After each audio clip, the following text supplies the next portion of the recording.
Most advice about intentional living assumes you already have choices like time, money, freedom, and access. But many people don't.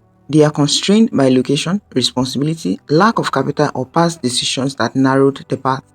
And yet, this is precisely the phase where deliberate living matters most.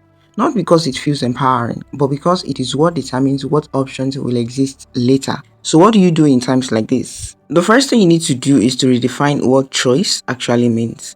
When options are limited, it is easy to believe you have no agency. But agency is not the same as opportunity. Opportunity is external, agency is internal. Even in restrictive environments, you still choose how you interpret your situation, what you consume mentally, how you respond to discomfort, and what habits you practice daily. These small but often invisible choices compound. They determine whether, when an opportunity finally appears, you are prepared or panicked, disciplined or scattered, self aware or reactive.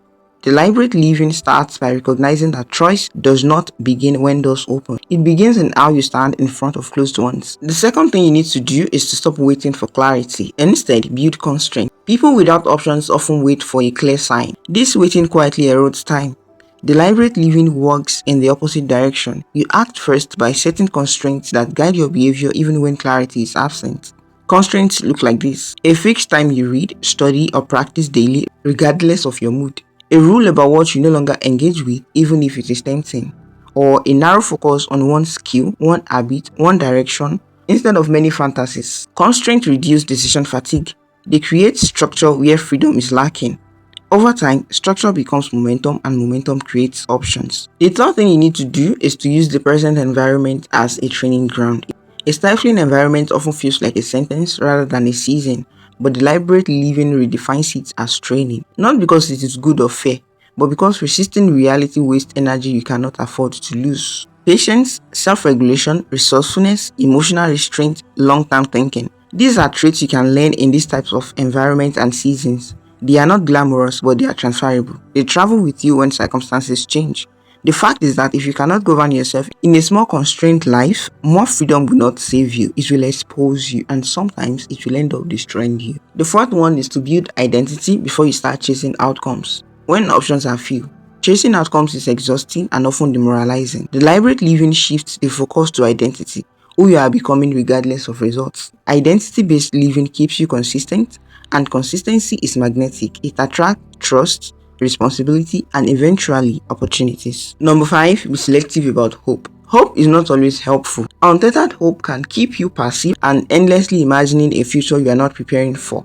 Deliberate living demands earned hope. This is the type of hope that is backed by daily evidence that you are becoming more capable, more stable, and more intentional. Earned hope grows from showing up when no one is watching, choosing progress over relief, doing the uncelebrated work that makes future choices possible.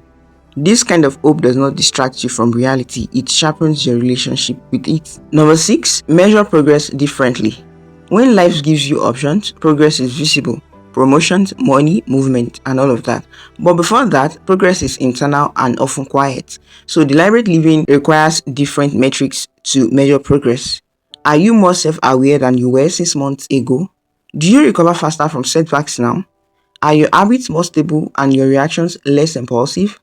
Are your values clearer even if your path is not? These shifts are not small, they are foundational. They determine whether options will expand or collapse when they arrive. Number 7, prepare for responsibility, not escape. Many people dream of options as freedom from responsibility. Deliberate living prepares you for more responsibility because real options, meaningful ones, always come with weight, expectations, pressure, risk, and accountability. If you use this season only to fantasize about escape, options may arrive and they will overwhelm you. But if you use it to strengthen your capacity to think clearly, act consistently, and tolerate discomfort, options will meet you ready. Conclusively, living deliberately before life gives you options is an act of quiet defiance. It says, I will not let my circumstances decide who I become. It is not loud, it is not aesthetic, it does not look impressive on the outside. But when life finally opens up, when choice, movement, and opportunity appear, you will not need to scramble to become someone worthy of them. You will already be living from a center you built when life wasn't offering you anything at all.